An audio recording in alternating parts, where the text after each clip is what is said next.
నమస్తే అందరికీ. గత 24 గంటల్లో తెలంగాణలో ఏం జరిగిందో తెలుసుకుందాం. అధికారంలోకి వచ్చి 6 నెలలు గడుస్తున్న కాంగ్రెస్ గవర్నమెంట్ జాబ్ క్యాలెండర్ ప్రకటించకపోవడంతో నిన్న అమరవీరుల స్థూపం వద్ద బీజేవైఎం కార్యకర్తలు నిరసనలు చేపట్టారు. వెంటనే పోలీసులు బీజేవైఎం కార్యకర్తలను అరెస్ట్ చేశారు. 10 ఏళ్ల కిందటి సీన్ మళ్లీ రిపీట్. విత్తనాల కోసం మళ్లీ పాస్ పుస్తకాలు క్యూ లైన్ లో. జోగిపేటలో రైతులు విత్తనాల కోసం బారులు తీరారు.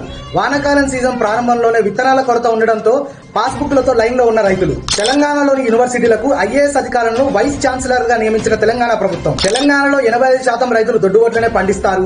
సన్న వడ్లకు మాత్రమే 500 బోనస్ ఇవ్వడం, ప్రజలను నమ్మించి మోసం చేయడం అని కేటీఆర్ గారు అన్నారు. కాంగ్రెస్ గవర్నమెంట్ కి బుద్ధి చెప్పాలంటే గ్రాడ్యుయేట్ ఎన్నికల్లో చదువుకున్న వాళ్ళంతా గొంతు విప్పి తీర్పునియాలని కేటీఆర్ గారు అన్నారు. హరీష్ రావు గారు మీడియాతో మాట్లాడుతూ తను రాజీనామా సవాల్కి ఇంకా కట్టుబడి ఉన్నానని, ఆగస్టు 15 లోపు 6 గ్యారంటీలు మరియు రైతు రుణమాఫీ చేసి తీరాలని కాంగ్రెస్ ప్రభుత్వాన్ని డిమాండ్ చేశారు. పాల్సువాడ స్టేషన్ లో వింత ఘటన చోటు చేసుకుంది.